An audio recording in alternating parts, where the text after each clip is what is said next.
ஆண்டவரும் அருமை இரட்சகராக இயேசு கிறிஸ்துவின் நாமத்தினால் உங்கள் யாவருக்கும் என்னுடைய அன்பின் வாழ்த்துக்களையும் ஸ்தோத்திரங்களையும் நான் உங்களுக்கு தெரிவித்துக் கொள்கிறேன். தேவனுடைய பெரிதான கிருபையால் இயேசுவோடு கூட பேசுவோம் வாருங்கள் என்ற இன்னொரு பகுதியில் இந்த காலை நேரத்தில் மீண்டும் உங்களை சந்திப்பதிலே நான் மிகவும் மகிழ்ச்சி அடைகிறேன். கடந்த நாளெல்லாம் கர்த்தர் காத்து இந்த புதிய நாளை தேவன் தந்திருக்கிறார். இந்த நாளிலே தொடர்ந்து தேவனோடு கூட பிரயாணப்படி நம்மை நாமே அர்ப்பணித்துக் கொள்ள வேண்டும். அவர்தான் தீமையை நன்மையாய் மாற்றுவார். இந்த நாள் முழுவதும் அவர்தான் நடத்துவார், நம்மை பாதுகாப்பார். உலகத்தில் நடக்கிற காரியங்கள் எல்லாம் கவனித்து கொண்டு இருக்கிறீங்கள, இந்த சூழ்நிலையில் தேவன் தான் நமக்கு பாதுகாப்பு. எனவே அவரை நீங்கள் உறுதியாக பற்றி கொள்வீங்க அப்படின்னு சொன்னாக்கா, என்ன நிலை நேர்ந்தாலும் அவர் நம்மை பாதுகாத்து அற்புதமான பாதையில் நம்மை வழிநடத்தி கொண்டு போவதுக்கு அவர் உண்மையுள்ளவராக இருக்கிறார். பலவிதமான சூழ்நிலைகளில் நீங்கள் இருக்கலாம். ஒருவேளை பலவீனத்தோடு கூட இருக்கலாம், குடும்ப பிரச்சனையில் இருக்கலாம், போராட்டத்தில் இருக்கலாம், வேலை இல்லாத ஒரு சூழ்நிலையில் இருக்கலாம், வயது ஆனாலும் திருமணமாகாத ஒரு சூழ்நிலையில் நீங்கள் வாழ்ந்து கொண்டிருக்கலாம், திருமணம் நடந்தும் ஒரு பிள்ளை பாக்கியம் கிடைக்காது நீங்கள் தவித்து கொண்டிருக்கலாம், திருமணம் நடந்தும் பிரிவினைகள் ஏற்பட்டு பலவிதமான சூழ்நிலைகளில் நீங்கள் காணப்படலாம். எல்லாவற்றுக்கும் நீங்கள் ஆண்டவரை நோக்கி பார்த்தீங்கன்னா அவர் தான் உங்களுக்கு தீர்வை கொடுப்பதுக்கு அவர் உண்மை உள்ள தேவனாக இருக்கிறார். நம் தேவனால் படைக்கப்பட்டவர்கள். உலகம் இதை ஏற்றுக்கொள்கிறதோ ஏற்றுக்கொள்ளவில்லையோ, ஆனால் ஒவ்வொரு மனிதனும் தேவனால் உருவாக்கப்பட்டிருக்கிறான், தேவ சாயலாகவே உருவாக்கப்பட்டிருக்கிறான். ஆனால் நன்மையும் தீமையும் அறியத்தக்க அந்த அதிகாரம் அவங்ககிட்ட கொடுத்திருக்கிறதுனால நன்மையை தெரிந்து கொள்ளுகிறவன் இயேசுவை தெரிந்து கொள்ளுகிறான், தீமையை தெரிந்து கொள்ளுகிறவன் இயேசுக்கு விருப்பமில்லாத காரியத்தை உலகத்தில் செய்து கொண்டிருக்கிறான். அதுதான் நமக்கு ரொம்ப தெளிவாய் நாம் தெரிந்து கொள்ள வேண்டிய விஷயம். எனவே இந்த கால வேளையில் எப்படிப்பட்ட சூழ்நிலையில் நீங்கள் இதை பார்த்து கொண்டு இருந்தாலும் உங்கள் வாழ்க்கையை, உங்கள் குடும்பத்தை, உங்கள் பிள்ளைகளை, பெற்றோரை, கணவன் மனைவி, உற்றார் உறவினார், கூட இருக்கக்கூடியவர்கள் எல்லாருக்கும் ஒப்பு கொடுத்து தொடர்ந்து ஜெபம் பண்ணுங்கள். தொடர்ந்து எல்லாருக்கும் பிரார்த்தனை பண்ணுங்கள். அப்படி நீங்கள் விண்ணப்பங்கள், பிரார்த்தனை, ஜெபம் இவைகளெல்லாம் நீங்கள் செய்யும்போது அவர் ஜெபத்தை கேட்டு ஆண்டவர் தம்முடைய கிருபைகளை விளங்க பண்ணுவதற்கு அவர் உண்மை உள்ள தேவனாக இருக்கிறார். வேதத்தில் இவ்விதமாய் ஒரு வசனம் சொல்லுகிறது. அப்போஸ்தலன் ஆகிய பவுல் தெசலேனியர்களுக்கு எழுதின 1வது நிருபத்தில் 3ஆம் அதிகாரம் 13ஆம் வசனத்தை நம் வாசிக்க கேட்க போகிறோம். இவ்விதமாய் நம்முடைய கர்த்தராகிய இயேசு கிறிஸ்து தமது பரிசுத்தவான்கள் அனைவரோடும் கூட வரும்போது நீங்கள் நம்முடைய பிதாவாகிய தேவனுக்கு முன்பாக பிழையற்ற பரிசுத்தம் உள்ளவர்களாய் இருக்கும்படி உங்கள் இருதயங்களை ஸ்திரப்படுத்துவாராக. அப்படின்னா இந்த நாள் முழுவதும் பிழையில்லாத பரிசுத்தத்தில் நீங்கள் வாழ்வதற்கு உங்கள் இருதயத்தை அவர் ஸ்திரப்படுத்துவாராக. பிழையில்லாத ஒரு பரிசுத்தம், அதில் நீங்கள் நிலைக்கணும்னா உங்கள் இருதயம் ஸ்திரப்பட்டு இருக்க வேண்டும். காரணம், இந்த இருதயம் அங்கலாய்த்து கொண்டே இருக்குது. ஒரு பக்கம் என்ன உடுத்தலாம், ஒரு பக்கம் என்ன உண்ணலாம், ஒரு பக்கம் எங்கே போய் யார் பேரை கதை பேசலாம், யார் மேலே குறை சொல்லலாம். அப்படியே இந்த உலகம் பொல்லாததையே கொண்டு வந்து யோசித்து கொண்டே இருக்கிறது. காரணம், உலகம் அப்படி கெட்டு போயிருக்கிறது. இந்த கெட்டு போன இந்த உலகத்தில் நாம் பிழையற்ற பரிசுத்தம் உள்ளவர்களாக இருக்கணும்னா நம்ம இருதயத்தை கிறிஸ்துவுக்குள்ளே ஸ்திரப்படுத்தணும். அப்போது தான் நம்ம பிதாவாகிய தேவனுக்கு முன்னே நிற்க முடியும். உலகத்தில் இருக்கிற வரையிலும் ஆசீர்வாதமாய் அவர் நம்மை வழிநடத்துவதற்கு உண்மை உள்ள தேவனாக இருக்கிறார். இன்றைக்கி நானே ஒரு ஊழியக்காரன் அவங்களோட கூட பேசி கொண்டிருக்கிறேன். எனக்கு இருக்கக்கூடிய எல்லா காரியத்தையும் தேவனுக்கு தெரியப்படுத்துகிறேன். ஆண்டவர் என்னை நடத்துகிற விதமாக என்னை ஒப்பு கொடுக்கிறேன். அவர் என்னை நடத்தி கொண்டு போகிறார். என் காரியங்களை கர்த்தர் வாய்க்க பண்ணுகிறார். என் குறைகளை கர்த்தர் நிறைவாக்குகிறார். என் சரீரத்தில் கர்த்தர் ஆரோக்கியத்தை கட்டளையிட்டிருக்கிறார். ஆனால் அவர் சொன்னபடி நடப்பதுக்கு என்னை ஒப்பு கொடுக்கும் போது தான் இவைகளெல்லாம் தேவன் செய்கிறது என்னால் பார்க்க முடிகிறது. எனவே அதே காரியத்தை நீங்கள் செய்வீர்களானால் என்னை ஆசீர்வதிக்கிற அதே தேவன் உங்களையும் ஆசீர்வதித்து உங்களையும் வழிநடத்துவதற்கு அவர் உண்மை உள்ள தேவனாக இருக்கிறார். எனவே உங்கள் இருதயம் இங்கேயும் அங்கேயும் அங்கலாய்க்காதபடி, மனிதர்களை தேடி ஓடாதபடி, அங்கே போய் அவங்க ஜெபம் பண்ணுவாங்களா, இங்கே போய் இவங்க ஜெபம் என்பது என்ன? உங்களுக்காக கர்த்தர் கேட்டால் அவங்க பேசுகிறாங்க, அதை நீங்களே பேசலாமே. உங்களுக்கே அந்த தகுதியை தந்திருக்கிறாரே. அவங்களுக்கு மாத்திரம், எங்களுக்கு மாத்திரம் அந்த தகுதி இல்லை. யாரெல்லாம் அவரை விசுவாசிக்கிறார்களோ, யாரெல்லாம் இயேசு கிறிஸ்துவின் இரத்தத்தினால் கழுவப்பட்டிருக்கிறார்களோ அத்தனை பேருக்கும் அவர் புத்திர சுவீகாரத்தை தந்திருக்கிறார். நீங்கள் அத்தனை பேரும் அவர் அப்பா பிதாவை என்று கூப்பிட முடியும். ஆபிரகாமுக்கு இல்லாத ஒரு பாக்கியம், ஈசாக்குக்கு இல்லாத ஒரு பாக்கியம், யாக்கோபுக்கு இல்லாத ஒரு பாக்கியம், யோசேப்புக்கு இல்லாத ஒரு பாக்கியம், இவங்களுக்கெல்லாம் இல்லாத ஒரு பாக்கியத்தை கர்த்தர் நமக்கு தந்திருக்கிறார். மோசே கூட தெய்வமே என்று தான் கூப்பிட்டார், தாவீதும் தெய்வமே என்று தான் கூப்பிட்டார்.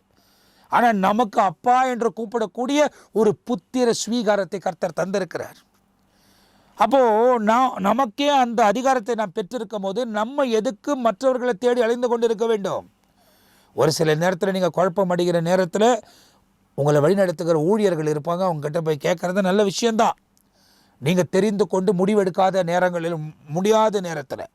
ஆனால் மற்ற எல்லா நேரத்திலையும் நீங்கள் தான் கர்த்தருடைய சமூகத்தில் ஜெபிக்கணும். நீங்கள் தான் கர்த்தருடைய சமூகத்தில் அவரை நோக்கி பார்க்கணும். அப்படி நோக்கி பார்க்கும் போது தான் இந்த பொல்லாத இருள் நிறைந்திருக்கிற உலகத்தில் உங்கள் இருதயம் ஸ்திரப்பட்டு இருக்கும் என்பதை நீங்கள் தெளிவாய் தெரிந்து கொள்ளணும். ஆகையால் தான் தாவீது சொல்கிறாரு, நான் எல்லா காவலோடு கூட என் இருதயத்தை காத்துக்கொள்ள வேண்டும். எல்லா காவலோடு கூட இருதயத்தை காத்துக்கொள்ள வேண்டும்.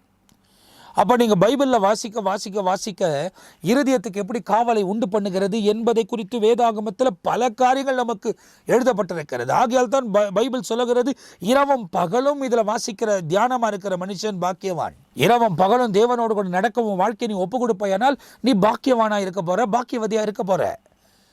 அதை விட்டு விட்டு நீ மனிதர்களை தேடி ஓடுவது, ஊராக தேடி ஓடுவது, அங்கே போனால் இது நடக்கும், இங்கே போனால் என்ன நடக்கணும், எங்கே போனாலும் இயேசு தான் உன்னை விடுதலை ஆக்கணும். அந்த இயேசு உன் அருகாமையில் இருக்கிறார். அந்த இயேசு நீ கூப்பிட்டால் உனக்கே பதில் கொடுக்க அவர் சர்வ வல்லமை உள்ளவர். இந்த உலகத்தில் இருக்கக்கூடிய எல்லாருமே தேவ மகிமை அற்றவர்கள், எல்லாருமே என்னோடு சேர்ந்துதான். நாம் எல்லா பாவிகள். ஆனால் அவர் இரத்தத்தினால் கழுவப்பட்டதினால் பிதாவின் கண்களுக்கு முன்னே நீதி உள்ளவர்களாய் நிற்பதுக்கு தேவன் அனுக்கிரகத்தை தந்திருக்கிறார். அதே இயேசுவின் இரத்தம் உன்னையும் கழுவும். ஒருவேளை இந்த நாள் வரை தேவனுக்கு விருப்பமில்லாத காரியத்தை நீ செய்திருப்பாயானால் கூட இந்த ஜெப வேளையில் உன் வாழ்க்கையை ஒப்புக்கொடு. இரத்தத்தினால் கழுவும் ஆண்டவர் என்று சொல்லு. அவர் இரத்தத்தினால் உன்னை கழுவன உடனே உன் காரியங்களை தேவனுக்கு தெரியப்படுத்து. பிதாவாகிய தேவன் இயேசுவின் நாமத்தினால் பரிசுத்த ஆவியின் உதவியினால் உனக்கு காரியங்களை வாய்க்க பண்ணுவதற்கு அவர் சர்வ வல்லமை உள்ள தேவனாயிருக்கிறார். அவர் பொய் சொல்ல மாட்டார், மனமாற மாட்டார். அவர் சொன்னதை சொன்னபடியே செய்து முடிப்பார். எனவே நீ மனிதர்களையும் உலகத்தில் உள்ளவர்களையும் நம்பிக்கொண்டிருப்பதை பார்க்கலாம். பிழையற்ற பரிசுத்தத்தில் நீங்கள் நிலைக்கும்படி உங்கள் இருதயத்தை ஸ்திரப்படுத்தி பாதுகாத்து கொள்ளுங்கள். அவர் தம்முடைய மகிமையை உங்கள் வாழ்க்கையில் வழங்க பண்ணுவார். நீ தேவனுடைய நீதியும் ராஜ்யத்தையும் தேடுகிறபடியால், அவர் சொல்லியிருக்கிற சத்தியத்துக்குள் நடக்க உன்னை ஒப்பு கொடுக்கிறபடியால் உலகத்தில் உள்ள சகலமும் உன்னை பின்பற்றி வரும். அதில் சந்தேகமே கிடையாது.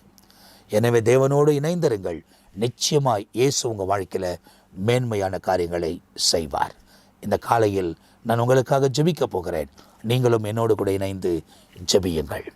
நல்ல பிதாவே, இந்த நாளில் நீ தந்திருக்கிற வார்த்தைக்காக ஸ்தோத்திரம். இவர்களும் பிழையற்ற பரிசுத்தத்தில் நிலைப்பதற்கு இவர்களுக்கு அனுக்கிரகம் செய்ய வேண்டுமா நான் ஜெபிக்கிறேன். இவர்கள் இந்த நாள் முழுவதும் எடுக்கிற முயற்சிகளை கர்த்தர் வாய்க்க பண்ணும். போகும்போதும் வரும்போதும் பாதுகாத்து கொள்ளும். தீமை இவர்களை மேற்கொள்ளாமல் இவர்கள் தீமையை மேற்கொண்டு வாழ நீர் உதவி செய்ய வேண்டுமா நான் ஜெபிக்கிறேன். உச்சம் தலையிலிருந்து உள்ளங்கால் வரை பரிசுத்த ஆவியின் வல்லமை இவர்களில் அளவில்லாமல் ஊற்றப்படுவதாக. சாத்தானின் சகல தந்திரங்களும் அந்தகார இருளின் ஆதிக்கங்களும் வானமண்டல பொல்லாத சேனைகளும் இயேசு கிறிஸ்துவின் நாமத்தினால் அதமாக்கப்படட்டும். உங்களுடைய மகிமையின் பிரசனத்தினால் இவர்களை மூடி மறைத்து கொள்ளும். பரிசுத்த ஆவியானவர் கூட இருந்து மேன்மையான காரியங்களை செய்யும். குறைகளெல்லாம் நீக்கி நிறைவாக்குங்க. அற்புதமான பாதையில் நடத்துங்க. சாத்தானின் தந்திரங்களுக்கெல்லாம் விலகி காத்துக்கொள்ளுங்க. உங்களுடைய பிள்ளைகள் எவைகளெல்லாம் முயற்சி எடுக்கிறார்களோ அவைகளெல்லாம் வாய்க்க பண்ணுங்கப்பா. எக்ஸாம் எழுத போகிறவர்களுக்கு படித்திருக்கிற காரியத்தை கவனத்துக்கு கொண்டு வாங்கப்பா. வேலை வாய்ப்புக்காய் முயற்சி எடுக்கக்கூடியவர்களுக்கு வேலை வாய்ப்புகளை நீர் உண்டு பண்ணி கொடுங்கப்பா.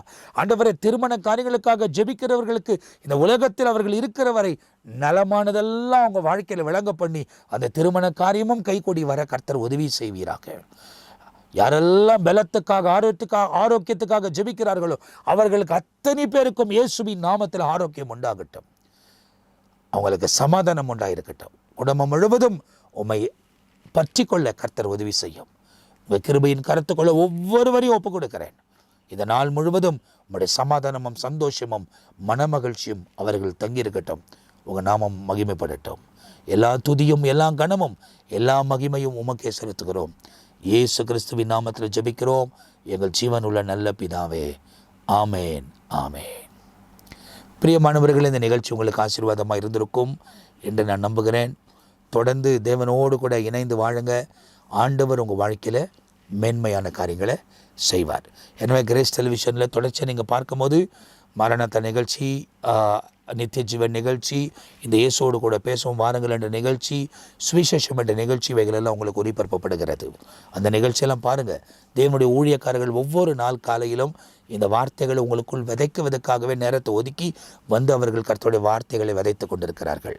அவங்களுக்காகவும் ஜெபிங்க, நாங்கள் உங்களுக்காகவும் ஜெபிக்கிறோம். வசனத்தில் வெளிச்சமாக இருங்க. ஆண்டவர் உங்கள் வாழ்க்கையில் மேன்மையான காரியங்களை செய்வார். ஏசப்பா வருக தாமதிக்குமானால் அடுத்த நிகழ்ச்சியில் உங்களை சந்திக்கிற வரை உங்கள் கிட்ட நான் விடை பெறுகிறேன். கர்த்தர் உங்களை ஆசீர்வதிப்பாராக. ஆமேன், ஆமேன்.